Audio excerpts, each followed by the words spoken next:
Bonjour à toutes et à tous. J'espère que vous allez bien. Aujourd'hui, nous allons vous proposer une simulation de l'épreuve d'expression orale du TCF Canada. Suivez attentivement. Je vous invite à vous abonner, liker et partager. On se retrouve juste après le générique.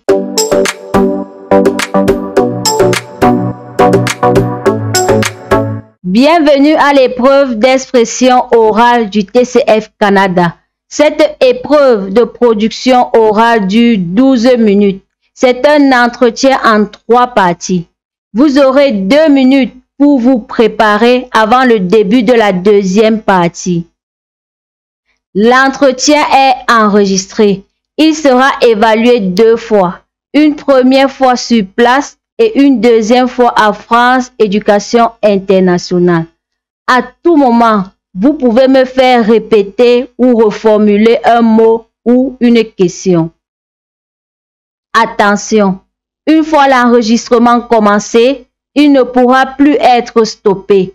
Avez-vous des questions? Non, madame, je n'ai aucune question. Très bien, nous commençons.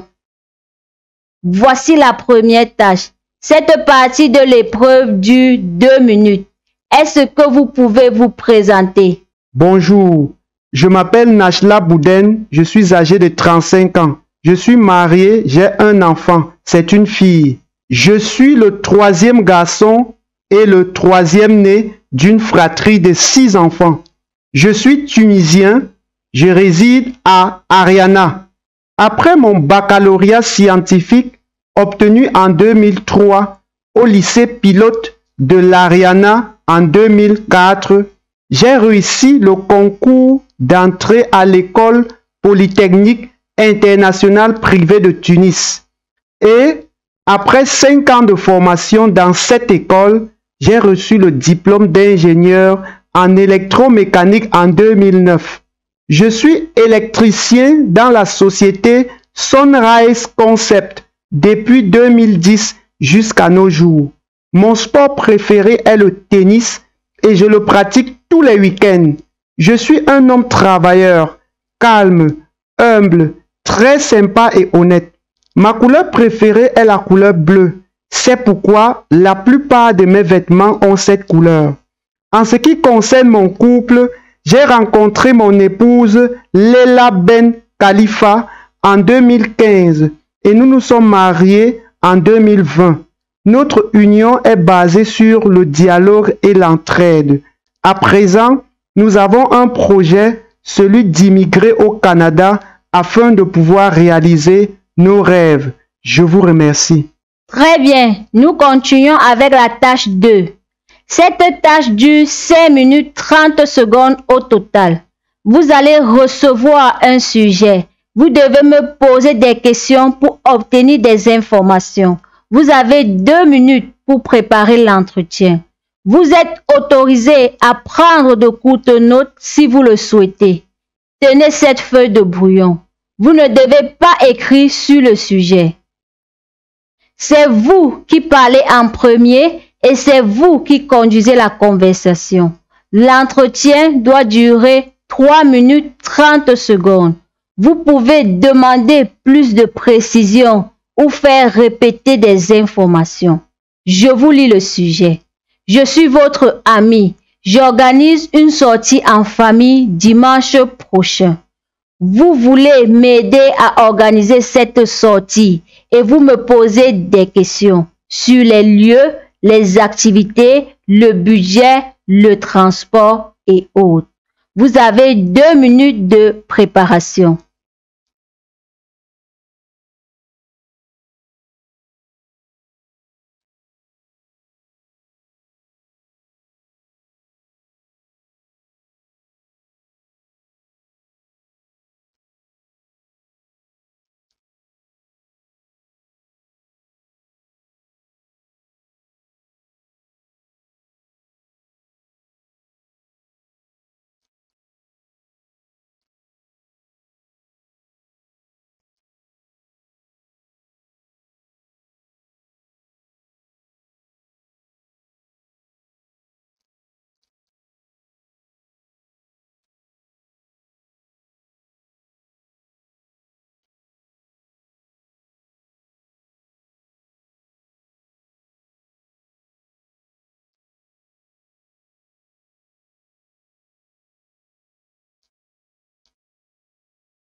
Bonjour mon ami. Comme tu comptes organiser une sortie en famille, je voudrais t'aider. Mais j'aimerais d'abord te poser quelques questions s'il te plaît. As-tu déjà une idée sur ce que vous ferez pendant cette sortie? Oui, j'ai fait le choix d'une activité qui, j'en suis sûr, plaira à toute la famille. Waouh, c'est super! Quel budget sera alloué à cette sortie? Un budget de 1000 €, y compris le transport et autres, sera alloué pour cette sortie. Ah, d'accord. C'est un budget largement suffisant pour une famille de 4 personnes. Quelle activité as-tu prévue? Comme activité, j'ai prévu de faire l'acrobranche, car cette activité relie à la fois sport et découverte. C'est intéressant. Cette activité est-elle payante? Bien sûr, 17 € pour un enfant et 25 € pour un adulte. Oh, c'est pas coûteux. Où aura lieu cette activité? Au parc de Bièvre, il offre de nombreux ateliers pour pratiquer l'acrobranche en famille. Waouh, c'est un bon endroit. As-tu vérifié les prévisions météorologiques de ce jour? Bien évidemment, la journée sera ensoleillée ce dimanche. C'est bien, tu es vraiment prévisible. Es-tu rassuré que cette activité convient à tous les âges? Oui, il propose des parcours pour enfants et adultes. As-tu déjà recensé le matériel nécessaire pour participer à cette activité? Oui, cela a déjà été fait et la plupart du matériel se trouvera sur place.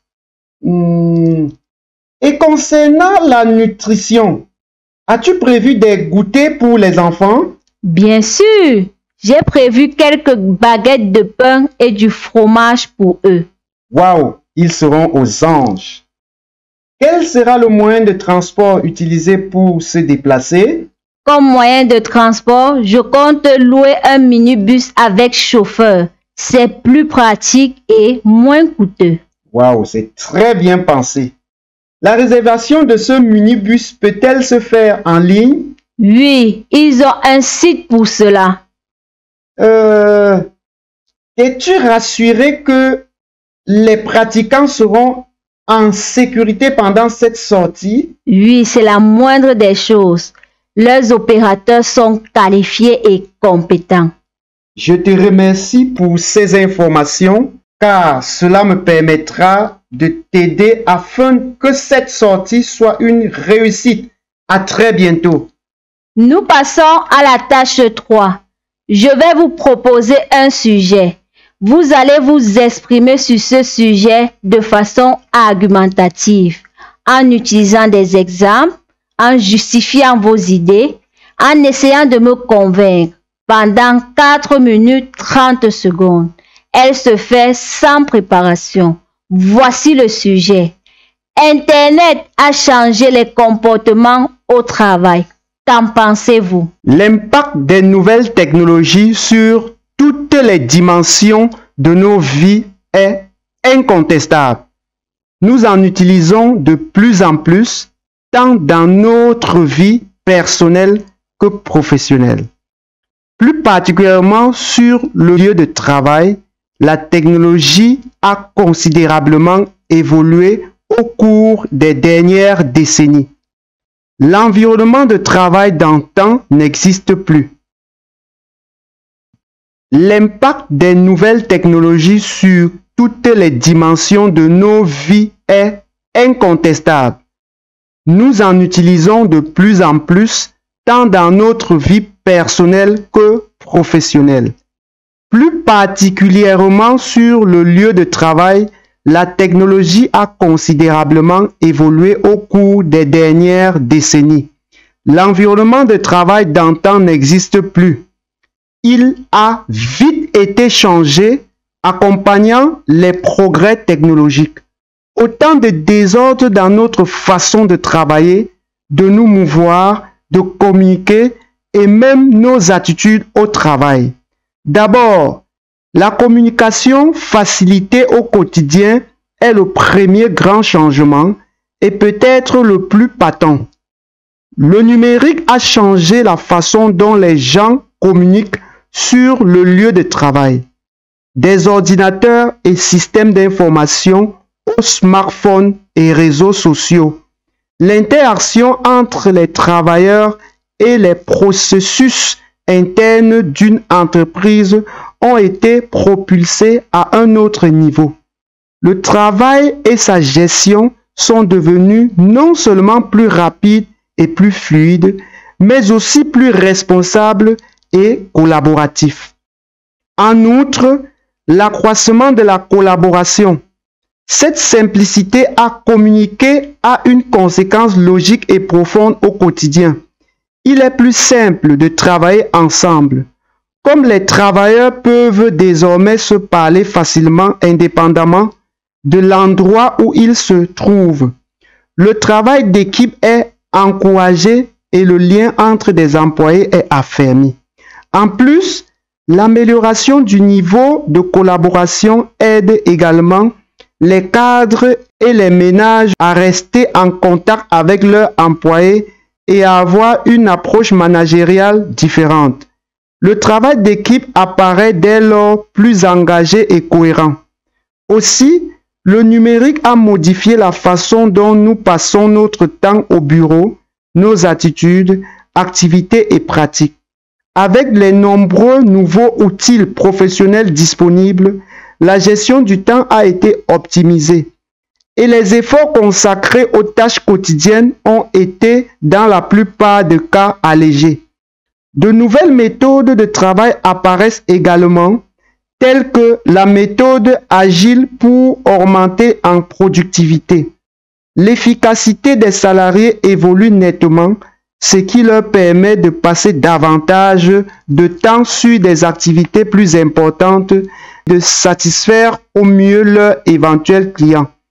Cette augmentation du rythme de travail fait aussi que les résultats sont attendus beaucoup plus rapidement qu'auparavant. Cependant, l'augmentation du rythme de travail due à la possibilité d'une communication quasi instantanée a une conséquence claire. La frontière entre vie personnelle et professionnelle se brouille.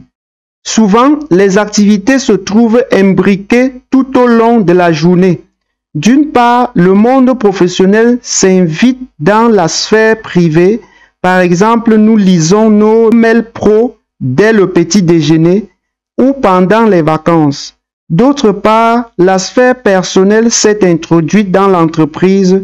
C'est le cas lorsque nous passons des appels personnels depuis le bureau ou consultons nos réseaux sociaux personnels. Le numérique a cette capacité de nous permettre d'être à la fois ici, ailleurs, nulle part et partout.